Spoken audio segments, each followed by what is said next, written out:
Whoa now, what's happening? This is the Maniacal Menace Cosmos speaking from the future about the past and the present. Man, at this point in time, the world is wild.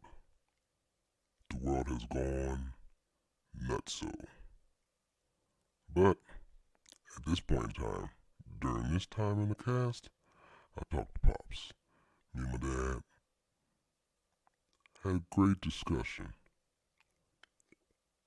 It was good to talk to him like this. Stay safe out there. Listen up and enjoy these words. You can follow me at Maniacal Menace on Instagram, maniacalmenace.com. That's MANIACALMENACE.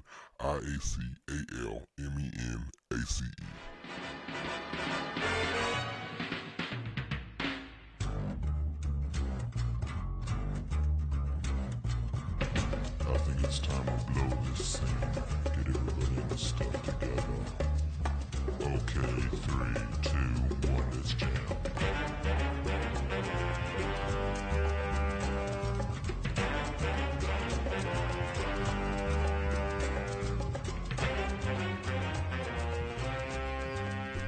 There we go.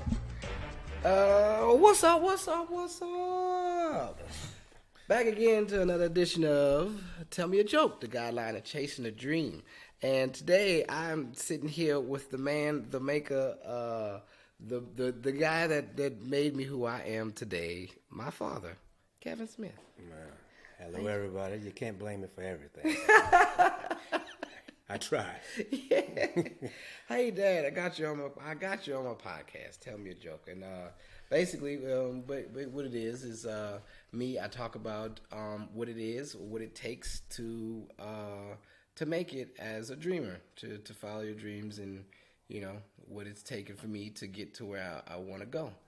And basically, this is the process of me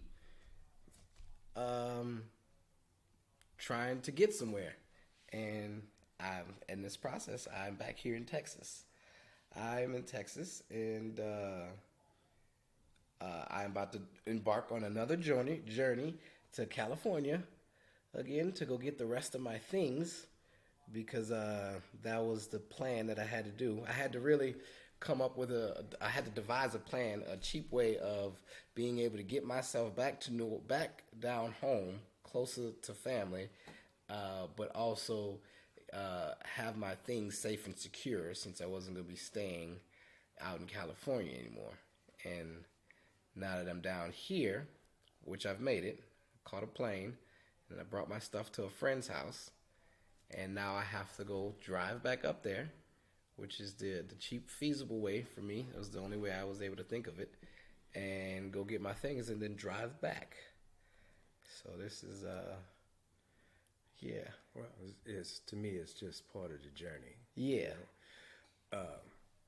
Your grandmother, my mother is 86 years old, and I'm 63. And I look at that and the way I look at it as, let's see, my dad died at 85.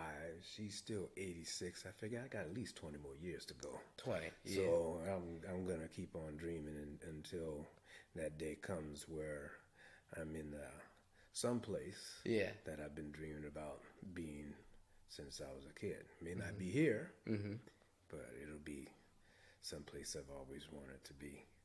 But until then, I'll be on this earth, still chasing my dreams. So there you go. Well, what was your dream to begin with? When I was younger, my original dream was to be a real estate entrepreneur. And, I'm still chasing that dream. I'm still out there trying to make that happen. But like I said, I'm looking and I figure I got at least 20 more years to make that happen. I always think about Colonel Sanders from Kentucky Fried Chicken, who started his empire out of the back of a station wagon selling chicken at 60 years old. Really? Is that how that started? That's how it started. Oh, wow. So, you know, that's one of the things that keeps my dream alive. I figured, hey, if it takes me another 20 years, I figure I at least got 20 more years to live anyway. Mm-hmm. So I'm gonna keep at it. Keep at it till I can no longer think or do for myself, or until I make it. Right. Oh, well, in my eyes, it's always seemed like I've known that you've always wanted to draw, and that was one of the things. But drawing aside, in my mind, it seems like y'all always have made it, because I've never had to live a life of you know. It wasn't a terrible upbringing. It was always I've mentioned to Rosalind yesterday that we've always lived in a 2-story house. You know, there was never any point to where I could remember. Well, no. Well, making it is what you make of it. Mm-hmm. Okay, living in a 2-story house, you know, in suburbs, you know, always having food to eat and clothes on your back, and you know, going to like private schools or something like that. And it was always a sacrifice. So even though it seemed like we were always doing great, we went on vacations. We made sure we took y'all with us. Every year we always had a vacation. Yeah, and as I look back at it, it's like, every year is further and further in debt. Didn't always have the cash to go on those vacations, but we always wanted y'all to see things and do things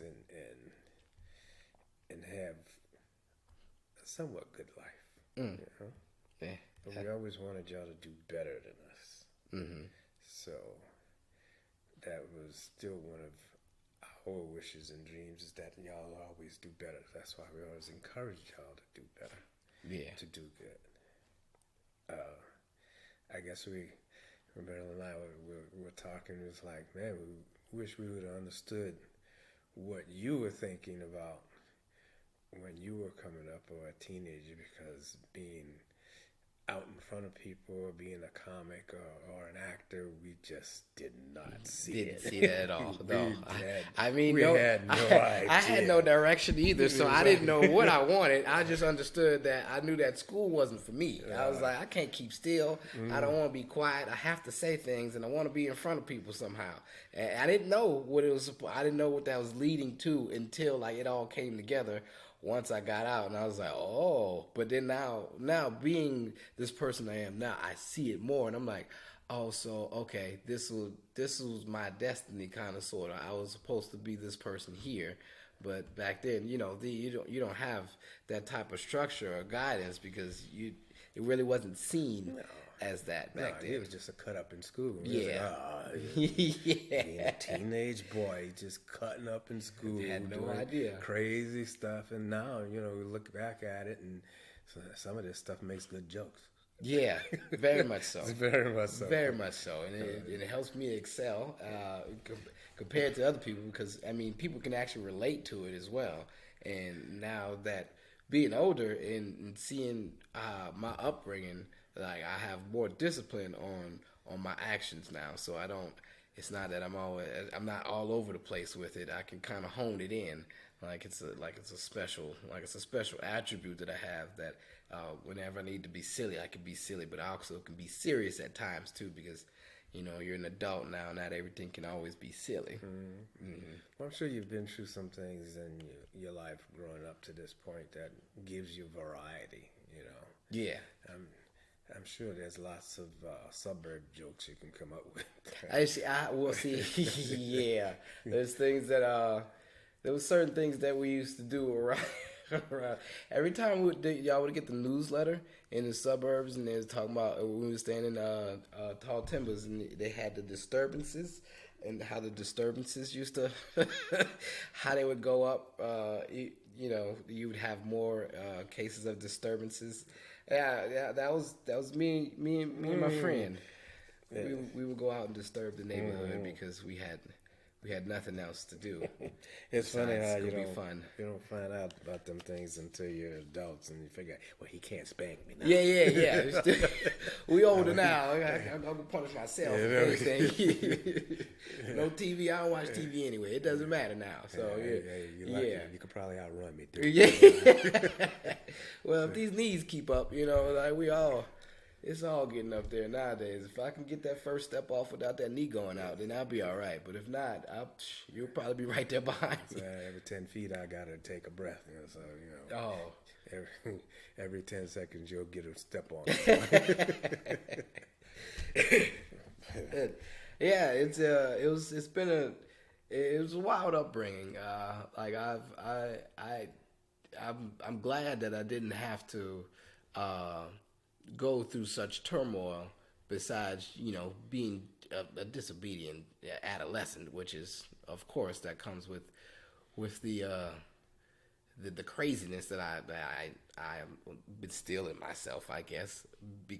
But I realized that it wasn't like that. We were really privileged because, like yesterday before yesterday, so I was talking to my sister Rosalind.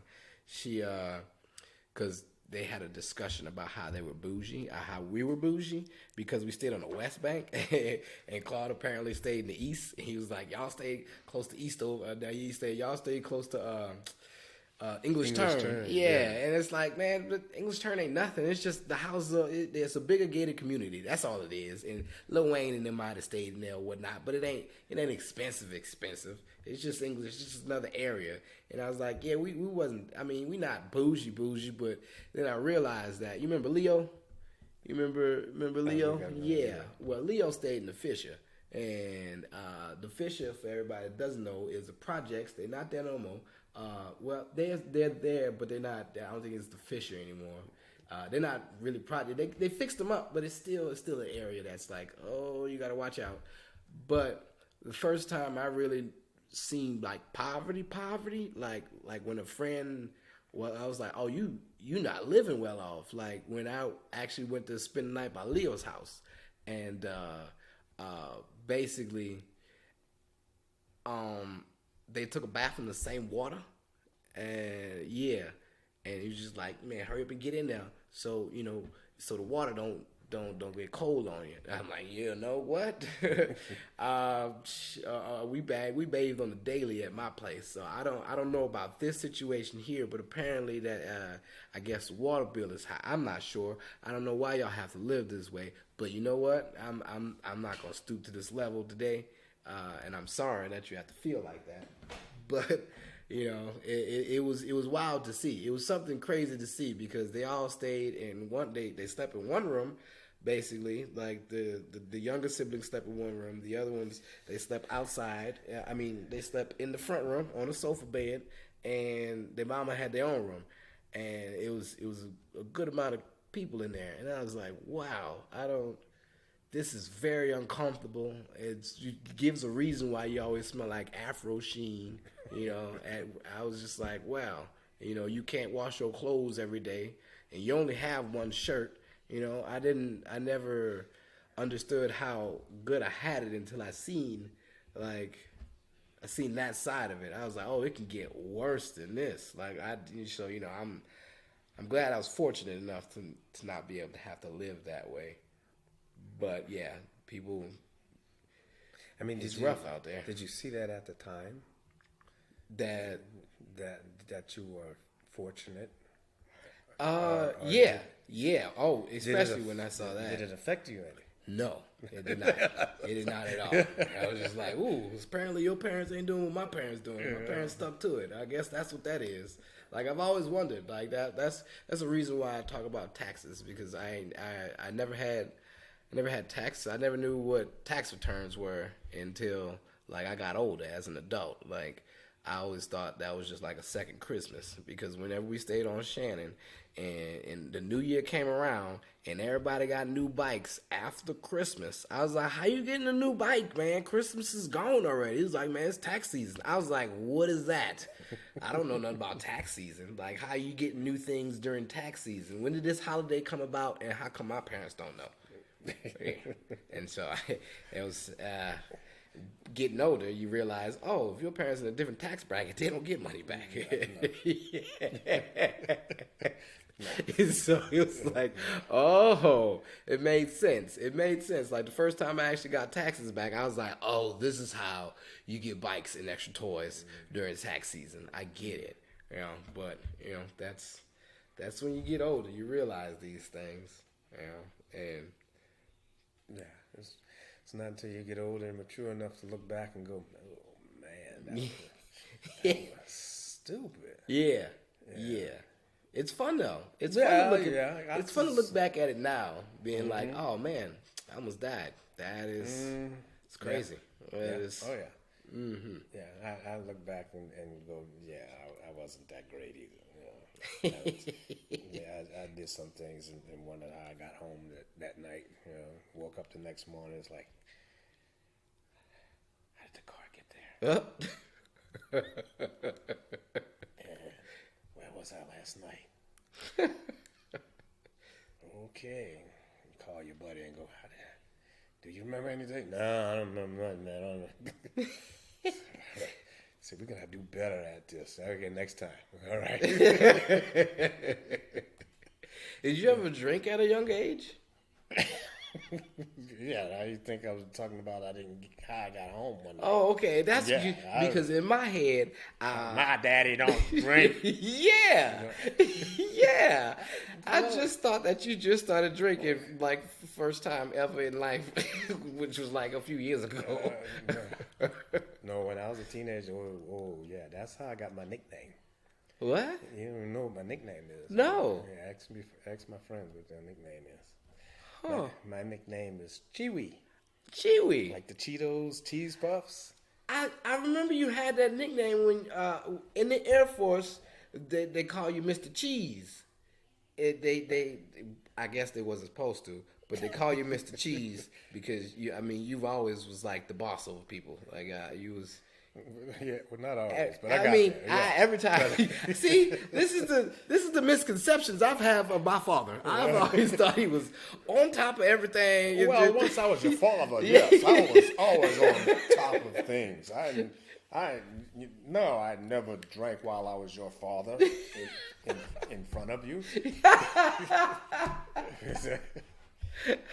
No, but when I was a teenager, me and my partners and some friends went out and got pissy drunk, and we stopped at one of the places over by your grandmother's house. There was a place called the Ice House. Huh. If anybody knows what the Ice House was from way back there, that's where you got alcohol. Oh. It was basically like a little general store, and they said, I don't remember. They said I walked in the store, grabbed a big old bag of Cheetos because I love Cheetos. Yeah, I love Cheetos as well. And just walked out the store with it. Oh. Yeah. I don't know if anybody paid for it afterwards. All I know is they said I ain't steal it. I have to pay it for that. Did you have money in your pocket? I ain't steal that. Y'all lying. Well, after I sat there and we were riding around drinking and I ate up the whole bag of Cheetos, I sat down in front of my friend's house and just threw it all up. Oh. So from then on, everybody called me Cheewees. Wasn't cheese that goes blah. Oh. So ever since I was Chewy. That's hilarious. Yeah. Chewy. Yeah, Chewy. Yeah. So I think I would say that was the last time I got drunk like that, but. Huh. Usually that's always the last time we want to get drunk like that until the next time we get drunk like that, and then it's like, oh, I'm not gonna do this again. Yeah. I've coined the nickname Flip because in college, anytime we would go out and party and everything, they'd be like Flip, and I would flip. And it didn't matter how drunk I was. I'm always gonna do some type of tumble set. Mm-hmm. And you usually landed on your feet. Usually, I've never messed up doing that. And I've had like I think the most beers I've had before I've done one to where I was like, I probably can't have another beer and do this was like 4 Heinekens. And yeah. I mean, did you ever do a flip and it was like, oh, it's coming back up? No. Usually, because nowadays I stick away. Well, back then it was just all types of stuff. But I had the stomach of a young teen at that time, or just a young adolescent at that time, and it was a wrought iron stomach to where I could just kind of consume alcohol and be okay. I would still vomit though. I would still vomit. It didn't take much for me. A little bitty kidneys because I'm tiny. I always I throw it up. But I would be able to drink more now. Now that I'm getting older, I realize, oh, okay, I'll probably take 1 or 2 beers, but I don't like hard liquor anymore. But once I got married, no, I didn't drink like that anymore. I mean, actually, once I got out of high school, basically, a couple of years after that, I just stopped. Well, it was probably after the night where me and my partners was out on the lakefront just drinking up a storm, and the time between being on the lakefront, drinking up a storm, getting in my 1967 hot rod Mustang. And when I woke up in the morning, everything was a blur. Oh no! I don't know how I got home. Don't know how the car got home. Mustang stick shift? No, automatic. But after that, I just I can't do that no more. Yeah, because I was lucky that I didn't tear up the car. Mm-hmm. So I didn't drink like that anymore. Yeah, there's a few of those nights where it's just like I remember that going tubing with some friends, and I realized that Budweisers are not my friend at all. I can't drink. I think it's like 4 cans, just 4 cans of Budweiser, and that's it. And but most of the times that I did that, I hadn't eaten anything. But I realized that but Budweiser I definitely steer away from Budweiser. Drink as a beer to drink, a beer of choice.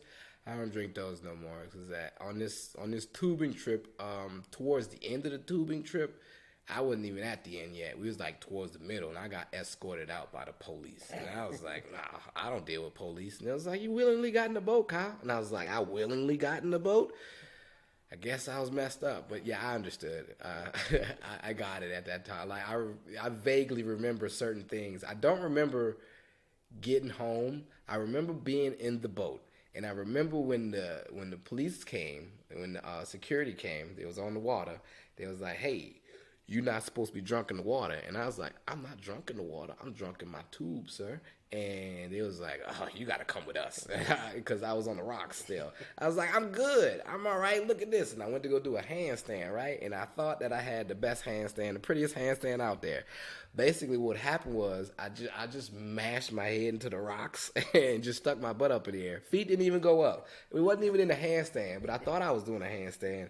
And then when I got up and I was like, "Oh, all right, I get in the boat then." Like, I understood that I was really messed up. But I don't remember from then on how I got home. I just remember waking up in the back of a truck.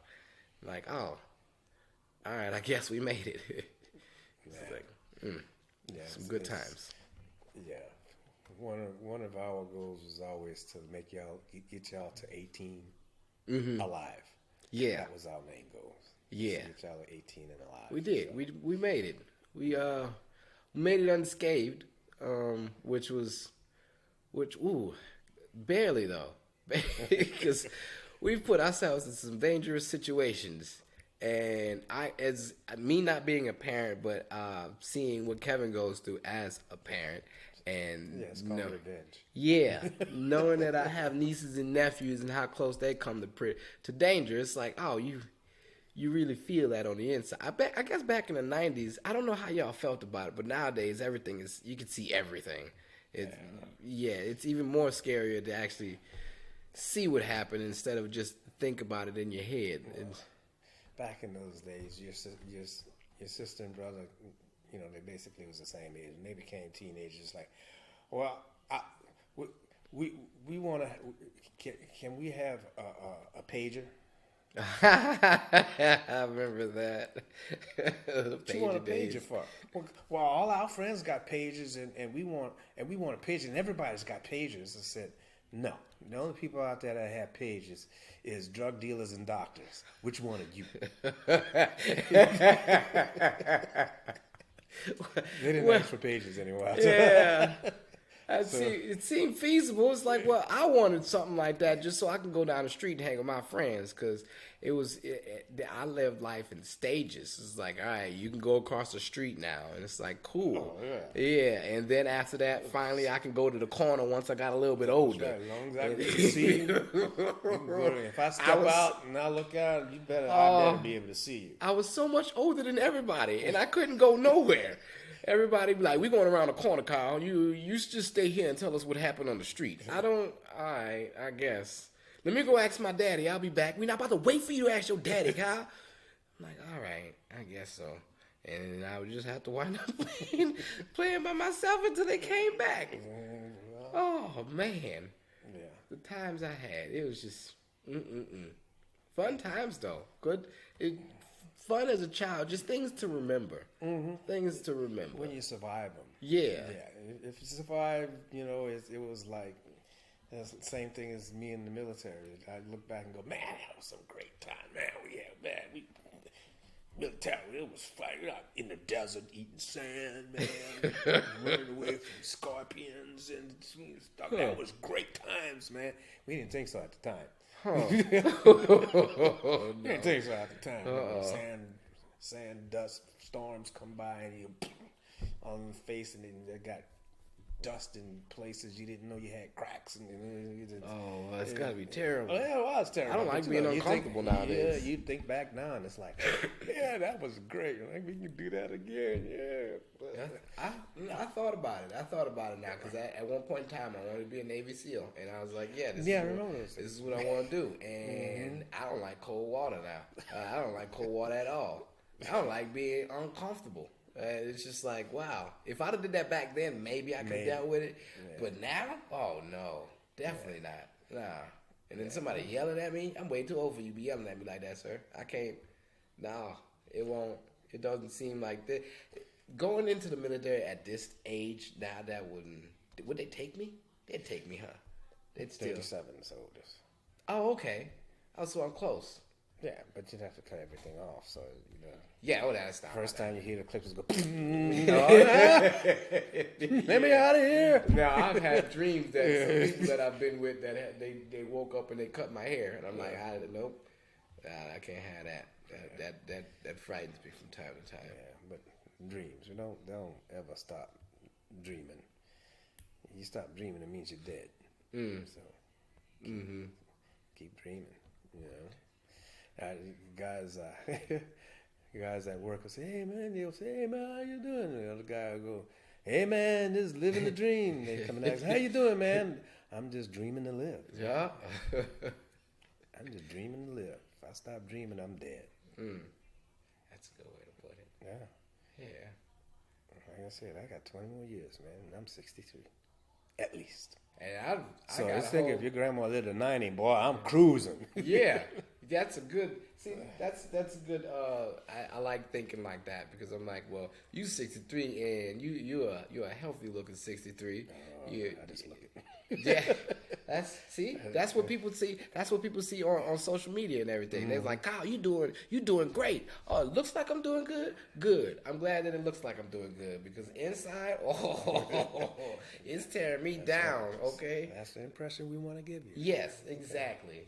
And you're wearing your 63 well, sir. And I'm looking forward to another 30 years of this here. I got another 30 years, and then I'm gonna be at that age and this physique.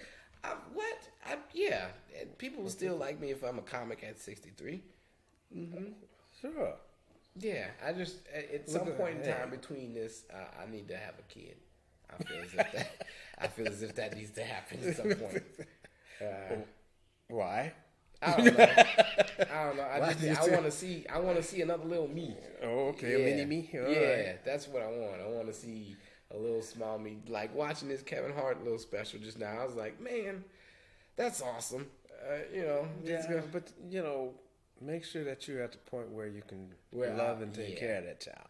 Yeah, because got too many of them out here that they have them and they're not loving and taking care of them, and not everybody could wind up growing up and winding up like Kevin Hart. There's too many of them out there that's still struggling, because maybe dad wasn't around and mom had to struggle to raise them. Right. I had to fight to get y'all. Yeah. And I tried to do the best I can, best I could. And I don't think you did too bad. No, you did pretty well. You did amazing. Because like most people nowadays, I've actually had an argument with somebody that I was raised with my dad. My mom wasn't there, and it was like, what? How were you raised by your mama died? I was like, nah, my dad got custody of us. How your daddy got custody? I was like, what you mean? Anytime in the custody battle, the mom always gets custody. I was like, you dumb. Like, why would you think that? Like, it doesn't. It all depends on the circumstance. And she didn't understand that Daddy at all. Didn't fight hard enough. Huh. That's all. That is all. Yeah. If you can prove that you can and want to do the better job, then it can happen. Mm-hmm. So. Yeah, she didn't understand that at all, and that's why I was like, I can't talk to you anymore. We're gonna have to cut this out. Yeah. But it's that's good. You've instilled the mentality in me to like just keep pushing and work for what I want, and this is what got me this far.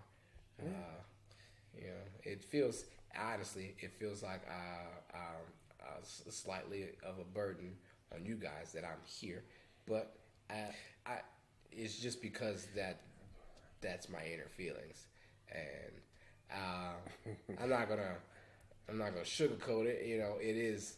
I'm glad that I'm able to have family here for me, but at this point I feel kind of useless. I feel kind of helpless, kind of sorta. What? Yeah. I haven't started putting you to work yet. We just need to get out there. We got grass needs to be cut, trees need to be cut. We got some digging to do, and we're going. Good. Manual labor is our forte. That's what we've been raised on. We know how to fix some things. We're ready to put some hands to work. I tell everybody, once I did this Comedy Central thing, like being out there to go shoot film and all that, I was like, this is cool just sitting around, but I'm like, man, I worked 32 hours this week, and I took off on Friday. I know I'm getting paid for this, but I can't just sit here. I feel I need to do something. So I started cleaning up. I started putting things together. I started checking receptacles. I was just like, this, I don't know. I can't, I'm up this early. I need to be doing something. I'm not used to not. We got to get you, like going and get your things from California is that next step. Mm-hmm. It's that's going to be the thing that's going to put California behind you. Right. As long as you had that attachment there, that thought of California was always going to be there. Once you go get your things and get them back here, that step is behind you. Yeah. This is the next step. Yeah. That's exactly what I felt like. I was like, all right, I gotta get that. It's like an ex-girlfriend. Yeah. I was like, I'm gonna get my stuff, and then we're gonna be done. Yeah. Well, put it behind you. Mm-hmm. This is the next step. You just gotta always look at wherever you're at. It's the next step. Yeah. It's just like going up and down the spiral staircase. Huh. Wherever step you're at, it's the next step. Huh. You can either step back or you can step up. Ooh. So step up to the streets. Yeah. I'd stepping. What was I about to say? Stepping into the new year. Oh yeah. Just to update on everybody, that little audition that I went to that I didn't know was gonna be about. I got that job. So yeah. We out here working, and it's funny because it was a job. It's a job like I came out here and I had in my mind to actually I wanted to like find places to where I can go be a host at, and use more of my entertainment skills instead of just doing straight electrical. but I still have that as a background to something to fall back on. But immediately as I came down here, that's one of the things that I found was this host job and hosting bingos and stuff, and like 3 or 4 nights a week. You know, so it's not anything that's gonna put me in a bracket of like my electrical job or anything like that. And I can still do electrical during the day, but this is something that gets me back into the working field and gets the wheels turning again. And that's the way you should look at it. Yeah. I mean, I don't know which type of audience you have out there, but I have to give all the glory to my Jesus Christ, because we have never given up on believing and staying true to that faith, and that faith has always gotten us through, no matter how much we didn't have, going through. We've always had that faith that, He's going to come through for us. So we stick with that faith. Yeah, my audience knows the power of prayer. We've had moments together where it's like I just had to sit down and pray about things because I didn't know how I was going to get out of certain situations as I was out there, and everything just falls into place. It is weird how things come together like that, and I just be like, thank you, because I mean, I don't specifically ask for anything when I pray. I just want to be protected and just guided in the right direction. Well, you just got to be ready to receive when it's handed to you. And you got to have your eyes and your ears open to be able to recognize when it's handed to you. Like this opportunity here. I mean, don't look at it as a handout or whatever. We're your parents, We're always gonna love you, but I'm kicking you out in 6 months, so you're gonna have to do. Oh man! So you see where he get his jokes from, yeah. You should have seen it. His eyes got as big as golf balls. That almost came out of my face. Oh my god. Hustle mentality. Let's get it. All right. But no. We're going to help him get through as much as he can get through. Oh, yeah. But like I said, you got to be ready when an opportunity comes at you. You got to jump at it and take it and be able to recognize that it's an opportunity. Yeah. So. Yeah. Just like coming back here, that was, that opportunity. It was a very small window, too. Yeah. It was a very small window. So.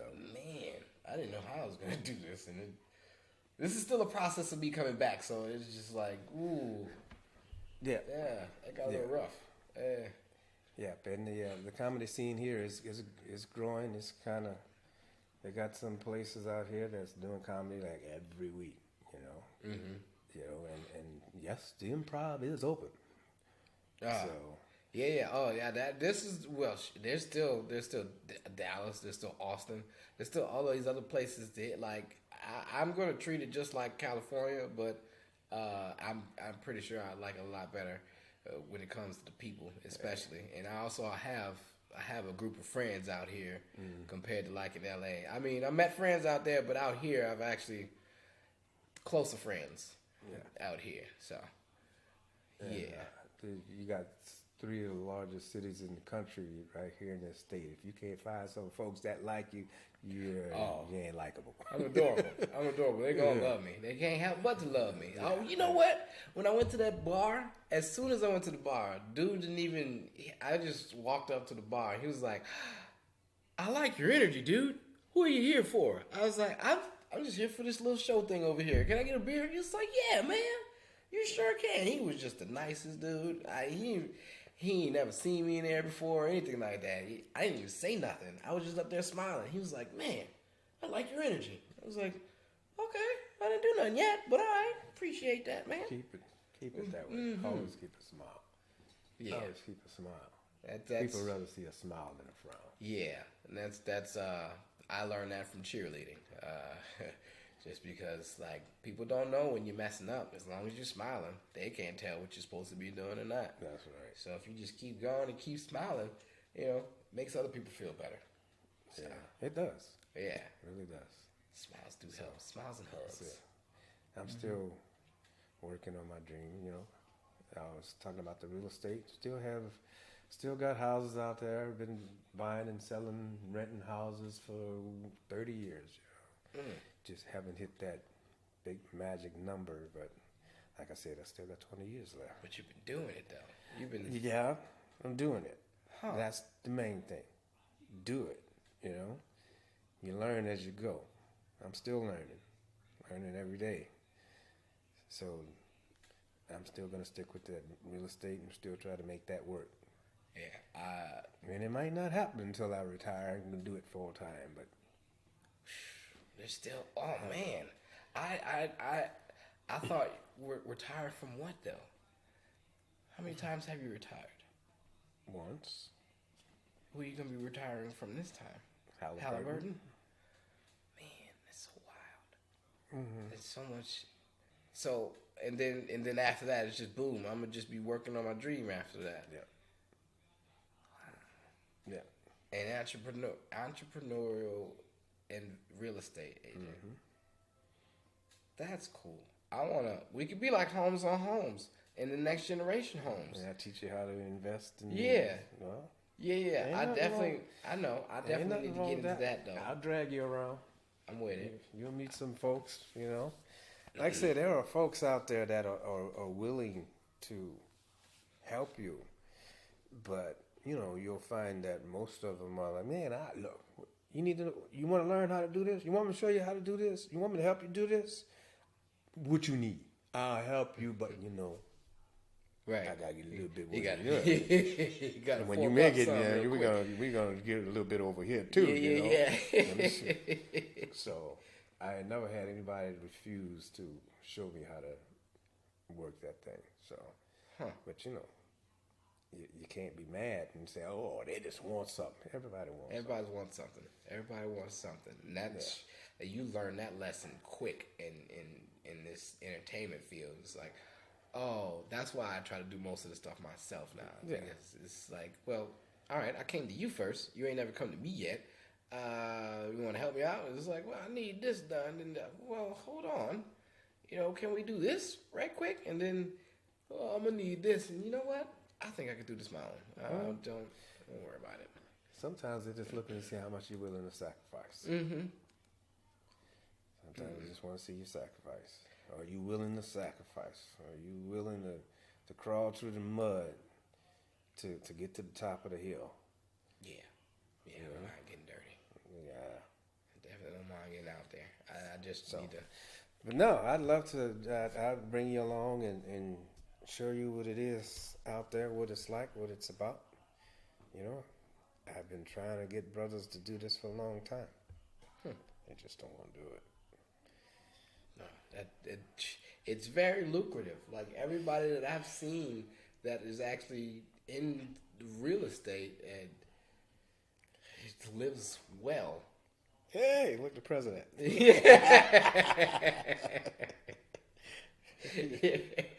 Everybody's doing. How did he make it? Real estate. Real estate, man. Investing in some property. That's what you need. That's definitely what I want. That's how you keep keep it going. This land we living on here is not cheap. Yeah. So. Yeah, and just to be able to go outside and look at the pine and think and be like, oh, this is a lot better than walking out into the clutter of just every day. You know, it was nice out in LA, but yeah, you don't get this. It's like a sanctuary. You know, it's quiet. You know, and it's something to look at, something to reflect on. There, you might really not sure what you're gonna get. It's beautiful to look at things, but you gotta actually get past the smog and the pollution and all that to actually go see it. And it's like, well, okay, hopefully no fires come. Yeah, well, but this was Marilyn's dream, so she got it. You know, still a work in progress according to her. So work in progress. Always. But And I've still got mine, so haven't given up on it yet. That's good. And it also felt amazing that with our knowledge of electrical, we was able to come in here and actually help our father work on electrical. Yeah. That felt good. I was like, oh man, I can put my expertise to use. Oh yeah, well, according to Maryland, you ain't done. Oh, that's good. That's fine. I need something to do. I need something to take my mind off of the inevitable about what's life going to be like for me in the future. I hate thinking about it. So, I try to. Well, what do you think your future's going to be like? Like that guy on TV. All right. Yeah. It's going to be exactly like that. I gotta find out when it's supposed to be happening. I don't know. I'm gonna just keep doing what I'm doing, and I know it's just could be tomorrow, could be next week. It's just you gotta be ready. Yeah. And fortunately for you, you don't have anything tying you down. Right. And it's so strange how all that worked out. Like I've tried, but now I don't have any of that. Love you guys, but you guys were my sacrifice. Yeah. Kevin said the same thing. He wanted to be a veterinarian. And the kids came. Yeah, you guys were my sacrifice. Well, you know how things happen and went about. So, taking care of you two were my priority. So, other priorities just went on the wayside. Yeah. So, you have no other that we know of out there that no, he's telling us about it. So make the best of it. Yeah. Make the best like your little brother. Yeah. Enjoying that. That boy stays broke. Really? Yes. How? He should have so much. The second week he was in Japan, he was in Tokyo driving some type of little. Oh, the go-karts. He was playing. He was playing Mario Kart in Japan for real. I see that was not cheap. Where did he go? Where did he suppose he was supposed to have gone to for New Year's Eve? Amsterdam. Wow. That's not. He's on an island now, so anywhere as he goes, he has to fly. So, but no kids, no wife, just himself. Just himself, enjoying it and just living it up. Yeah, that's so. If people need to see my face, and I need to start getting places. Like everywhere I go, people's like, "We love you down here." And it's like, I know. I just need to get to other places because if I just go places and smile and people's like, "Oh, I like your energy," I didn't even say nothing yet, sir. Wait till I start talking. Take advantage of the situation you're in. Mm-hmm. Yeah. I think that's what I'm gonna do. Man. You know how you said, "Oh man, going back to California, making that drive, it's gonna suck this time." Yeah. Why? I don't know. It's a different reason. Huh? then change the reason. That's exactly what it sounded like. Then change, yeah. And I'm thinking, it's like, what's the reason? You go and cut off that chapter. You go and end that chapter so you can start another one. That's the last leg on that chapter. Yeah, that's an amazing way to look at it. Yes, it is. Good. I'm going to close out the last chapter, the last leg of that chapter. Oh. That's, yeah. Not that, oh man, it's going to be a terrible drive because I got to go back there. No.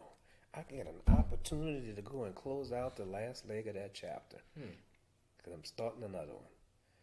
Imagine a book you could write. Well, this is next chapter. This is actually, since you're saying that, this has been documented like that. Like I started this when I went out to LA. I started this podcast, and now it's led to this. Okay. And it's like, boom, next chapter. It's just like basically once people get here, they're going to be turning the page, and it's like, oh, you may be out there doing a little bingo or something, and somebody just happened to stumble in there and go, I thought this was a club. They're doing playing bingo. Who's the funny guy up there? Oh, I like him. I think I might go get a card just to listen to him. Or, man, I got a flat outside. My cell phone died. Can we use the phone? Who's the guy up there? It's kind of funny. I got a show. I might want to use him. Things happen. Things do happen. Things do happen. Yeah. You just got to take advantage of them when they come. I most certainly will. So, this trip to California is not the end of the story. No. All right? It's just closing out that other chapter. Because if you didn't, then those clothes have been, the other stuff have been hanging out there from you don't know how long, and you got to be worrying about it. Yeah. You know what's happening. Yeah. You know, house might have caught on fire, and all your stuff would have caught on fire. Yeah. No, you're going. Be happy. You have the opportunity presented to you to go and close out that last leg of that chapter. Yeah. I get to get my tools and my skates back. That's something to look happy about. I know. I got my bass guitar out there. Well, okay. See? Yeah. So a lot of times it just depends on the way you look at it. Huh. Made me feel a little bit better about this drive. You're going to get your stuff, man. Yeah. You ought to be happy. Yeah. You got an opportunity, you know. Huh. Came knocking. No. I opened the door. There you go. Come on in. Go get it. Go get it. When you get back in, you get good enough on that bass, you know. You add it to your repertoire, you know. Yeah. Oh. You know, when I was back when I was a little boy. I thought about it. You know, it's kind of hard playing these bass with these short fingers. It looks even funnier when you stand this thing up and it's as tall as me. Good old stand-up bass if I had stand-up comic for stand-up bass. See? Yeah. Gotta go get that bass, man. Yeah. I gotta get good at it. I gotta get real good at it. All you need is a couple chords because you're not playing the whole song. Right. You know, I've been trying to learn how to play this thing for 5 years now, and this is all I can play. I wrote a song about it. Here you go. Like Steve Martin, he used to have a banjo. Yeah, banjo. You know? Yeah. And it was just another thing just to break up the joke and think about something else. Stop and tell a joke. Oh. Nick Doon does. He also has an acoustic. He does some acoustic stuff sometimes. Demetri Martin plays a harmonica as he does Pictionary. Yeah. If that joke is bombing, you hit your and start thinking of something else. It's better than standing up there going, like I've seen some of them. Oh yeah. Yeah. Hold on. Even our open micers nowadays don't. Yeah, even our open micers nowadays don't do that anymore. People, because we noticed it's tacky to go up there. If it's not if you're not just starting this joke, it's really tacky to go up there with your phone and your book and being like, all right, let me see what's next, and actually pull your phone out and just scroll through it. I hate that. Like, if you're gonna do that, man, put it on a stool to where you can just glance over at it. Maybe put your book open or something like that. But don't scroll through your phone saying what's next. John used to do that, but John used to have a little skill behind it when he did that. Yeah. Well, see, you get your little just like a little Post-it note, and you stick it on your bass right there. And you're playing and you forget something and you're going, you kind of like you got your head down playing the bass. You're looking at what's my next joke. Yeah. But hey, this is good. I can't wait to change these contacts out my eyes. Cause I've had them in for way too long. My whole time out in LA, these contacts have been in my eyes for at least 3 months without me taking them out, but also had them for 2 years, and they're like monthlies. How many things I'm holding? It's a lot. But man, thanks, Dan. This has been fun. Look at that. See, we're almost an hour. and it didn't even feel like that. Yeah, it was fun once we got started. I look back at you and realize that he was a clown. I wonder who he takes after. Yeah, you guys. I get this from you guys. I was a clown. Mm-hmm. I was a clown. Oh, y'all, when I see the whole family together, and I see just all the brothers and everything, and I'm like, oh, my dad's the funniest. All right, but everybody together is just collectively funny, and I'm like, oh, this is where I get it from. Man, we might be able to be like the Waynans or something. Yeah. I don't know that last name is a little too. The Wayans? Yeah, the Waynans. The Waynings? Yeah, The Wayans. Yeah, I've seen David Wayans Jr. I've seen him at one of the mics that I went to, and I actually went on after him. I wish he would have came in and seen me because I smashed it. He heard it though. He had to have heard it. I got a free drink and everything. They gave me a free drink. They was like, "You did good. We don't know who you are." I was like, "You will." And so it was good to see him because he's hilarious. He's silly funny like his daddy, like silly, like talk about boogers and stuff, like just silly. And that's the type of comedy I like. I don't care about politics. Don't tell me all about that. What can you make up that's silly? Yeah, I mean, God, it's kind of hard because you can't be funnier than the politics they have out there now. So it's like, God, how do you compete with that? Yeah, I don't even bother. I just let them do their own little things.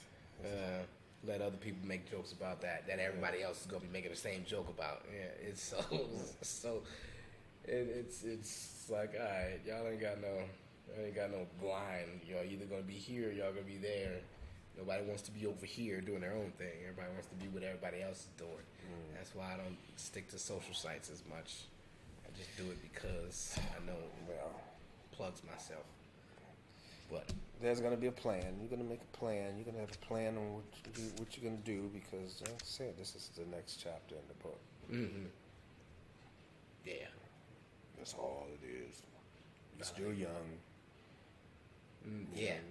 You never know. You might hit your stride at 40, 45, doing old man jokes or something. Still looking young. Yeah. Still looking young. I tell y'all, don't worry about that. I don't worry about that at all. 60 and 70 years old, looking like you're 40. Yeah. It's just other people, especially nowadays. Smaller people are living a lot longer. We don't have to take up as much air, and we don't take up that much room, so we fit in many places that other people can't go, and our knees don't give out as quick as other people's does. Even though we got that tricky knee, that Schmidt knee, that one. That's it though. I think I'm gonna figure out how to work that out. It's something is gonna need to give. I think it might be. My brothers have it, but I haven't got it yet. Oh, that's good. That's good, cause woo, I never know what that first step gonna be like in the morning. But until next time. Oh, Dad. Real quick, which Joker would you be if you had to embody like one of the Jokers? What Joker? Joker. Me? Huh? Joker. The actual Joker from Batman. Joker. I don't know. I haven't seen them all. You haven't seen them all? No. Well, I haven't. You seen the last one. Heath Ledger Joker, right? Who is that? The Dark Knight. The Dark Knight Joker. Yeah, he was. Yeah. I'd be the one from the TV series. The original with Adam West? Yeah. There you go. There's a lot of people that say that Joker.